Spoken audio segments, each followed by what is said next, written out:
Social media మీద ప్రత్యేకమైన చట్టాలు చేస్తాం.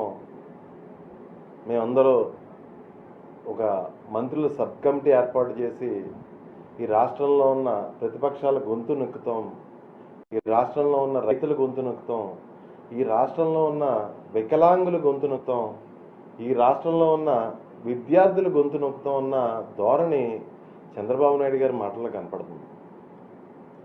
ఆయన మాట్లాడుతూ ఏం మాట్లాడుతున్నారంటే వికలాంగుల్ని దొంగలతో పోలుస్తున్నారు. యూరియా కోసం మాట్లాడే రైతుల్ని కూడా వాళ్ళకి ఒక పార్టీ అంటగట్టి, లేదంటే యూరియా కోసం లైన్లో ఉన్న రైతులను కూడా వారి మంత్రులతో వీళ్ళు ఏదో బఫే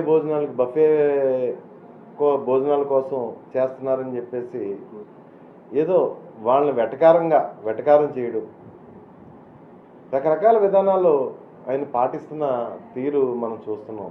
ఈరోజు రాష్ట్రంలో రైతులందరూ యూరియా దొరక్క అల్లాడిపోతున్న పరిస్థితి మరి ఈరోజు మన రాష్ట్రంలో చూస్తున్నాం.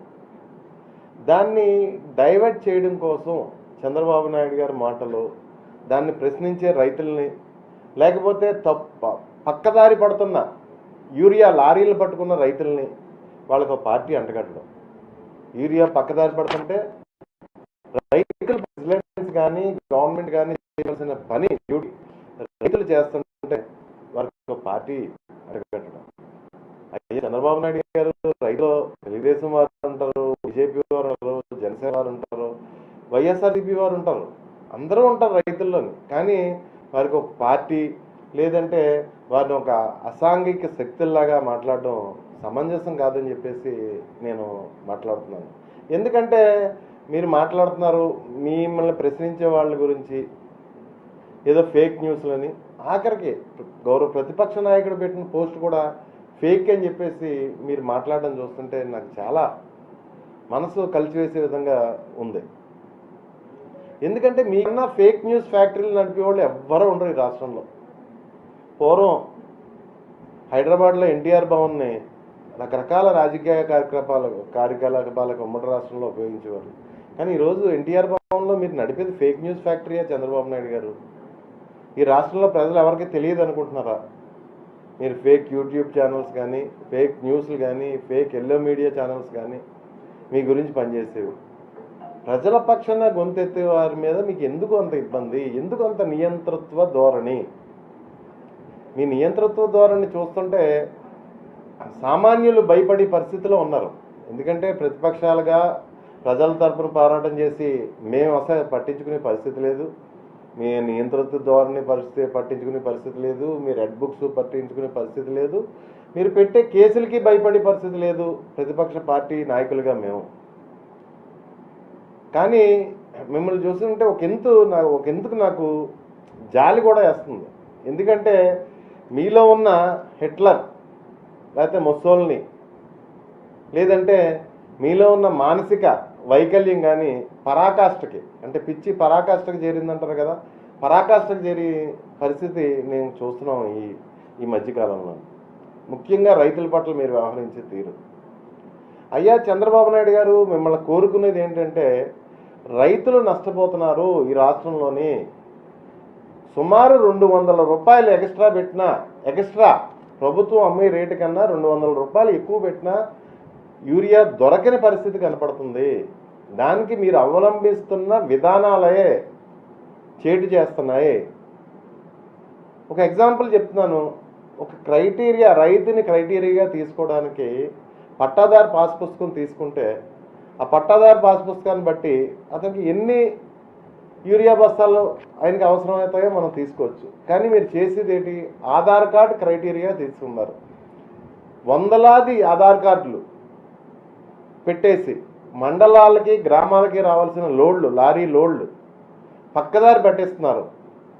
రైతులకు అందకుండా పక్కదారి పట్టిస్తున్నారు. బస్తా 200, 300 ఎక్స్ట్రా వేసుకుని బ్లాక్ మార్కెట్లో అమ్ముతున్నారు.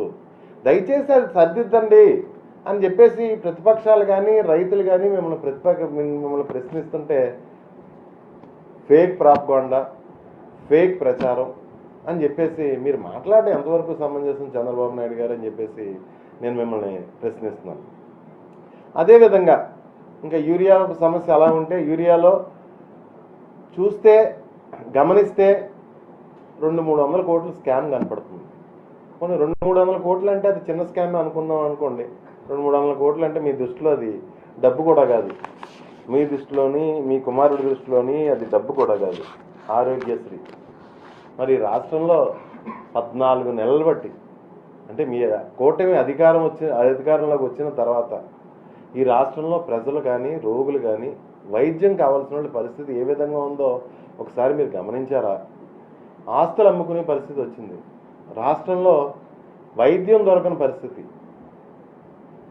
రాష్ట్ర ప్రజలకి కార్పొరేట్ వైద్యం దొరకని పరిస్థితి, లేకపోతే నెట్వర్క్ హాస్పిటల్లో వైద్యం చెయ్యని పరిస్థితి. ఆరోగ్యశ్రీ నెట్వర్క్ హాస్పిటల్లోని సుమారు 3700 కోట్లు చిల్లర బకాయిలు మీరు ఆరోగ్యశ్రీ నెట్వర్క్ హాస్పిటల్కి బకాయిలు పెట్టడంలో వాళ్ళు వైద్యం చేయట్లేదు. ఆరోగ్యశ్రీ కింద పేద ప్రజలకి వాళ్ళు ఆస్తులు అమ్ముకోవడం, లేకపోతే వాళ్ళ దగ్గర నగ నట్ర అమ్ముకోవడం చేసుకుని వైద్యం చేయించుకునే పరిస్థితి, లేదా ఆ స్తోమత లేని వాళ్ళు ప్రాణం పోతున్న పరిస్థితి 14 నెలల నుంచి మనం చూస్తూనే ఉన్నాం.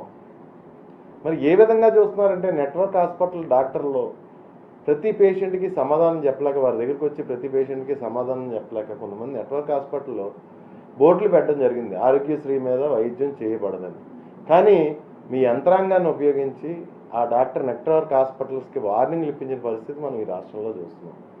మీ అసమర్థ పరిపాలన కప్పిపుచ్చుకోవడానికి బెదిరించడం, బుకాయించడం, దౌర్జన్యం చేసే పరిస్థితులు మనం ఈ రాష్ట్రంలో చూస్తున్నాం. అది కాదు అన్నట్టు, అది సరిపోదు అన్నట్టు మరి ఆరోగ్యశ్రీని తీసుకొచ్చి ఆరోగ్యశ్రీ ట్రస్ట్ని తీసేసి మరి ఏదో ఇన్సూరెన్స్ పెడతాం కొత్తగానే అని చెప్పేసి దాని మోటన అంటే పేద ప్రజల వైద్యం మాటన వేలాది కోట్లు స్కామ్ చేయడానికి మీరు ప్రయత్నం చేయట్లేదా చంద్రబాబు నాయుడు అని మేము ప్రశ్నిస్తున్నాం. మేము ఒకటే అడుగుతున్నాం, ఆరోగ్యశ్రీ స్వర్గీయ వైఎస్ఆర్ ప్రవేశపెట్టిన తర్వాత ఈ దేశంలో వివిధ రాష్ట్రాలు మన మోడల్ని ఫాలో అవుతున్నాయి. ఆరోగ్యశ్రీ పెట్టిన స్టార్టింగ్లో ఈ ఇన్సూరెన్స్ పాలసీ కూడా ఉండేది, కానీ ఇది పక్కాగా అమలు అవ్వట్లేదు. ఇన్సూరెన్స్ కంపెనీలు చేతులు ఎత్తేస్తున్నాయి, క్లెయిమ్ సరిగ్గా చేయట్లేదు, పేద ప్రజలకు అన్యాయం జరుగుతుందని చెప్పేసి ఆరోగ్యశ్రీ ట్రస్ట్ మోడల్లో మన రాష్ట్రంలో ముందుకు నడిపిస్తుంటే మరి మీరు ఏంటి ఈ పేద ప్రజల వైద్య నిమిత్తం కూడా మీరు ఈ విధంగా మీరు ఉపయోగించుకోవడం బాలేదు. పేద ప్రజల విద్యని మీరు స్కామ్ల కింద ఉపయోగించుకోవడం కరెక్ట్గా లేదని చెప్పేసి నేను భావిస్తున్నాను. దయచేసి ఆరోగ్యశ్రీని నిర్వీర్యం చేసి కార్యక్రమం మటుకి ఎట్టి పరిస్థితులను చెయ్యొద్దు అని చెప్పేసి నేను మిమ్మల్ని కోరుకుంటున్నాను. అదేవిధంగా మరి గత జగన్ గారి 5 సంవత్సరాల పరిపాలనలో 45,10,645 మందికి ఆరోగ్యశ్రీ కింద ఈ రాష్ట్రంలో వైద్యం జరిగిన పరిస్థితి మనం చూసాం. 45,10,645 మందికి వైద్యం జరిగింది. మరి మీ 14 నెలల పరిపాలనలో ఎంతమందికి వైద్యం జరిగిందో ఆరోగ్యశ్రీ కింద మీరు చెప్పగలరా చంద్రబాబు నాయుడు గారు అని చెప్పేసి మిమ్మల్ని సూటిగా ప్రశ్నిస్తున్నాను. ఈ రాష్ట్రంలో విద్యా వ్యవస్థను కానీ, వైద్య వ్యవస్థను కానీ, లేకపోతే రైతులకు సబ్సిడీ మీద అందే ఎరువులు కానీ, యూరియా కానీ, డిఏపి కానీ ప్రతిదీ మీరు వ్యాపారం కింద చేస్తుంటే మీరు ఈ రాష్ట్ర ప్రజలకు ఏమైనా హామీ ఇచ్చి మీరు అధికారంలోకి వచ్చారు?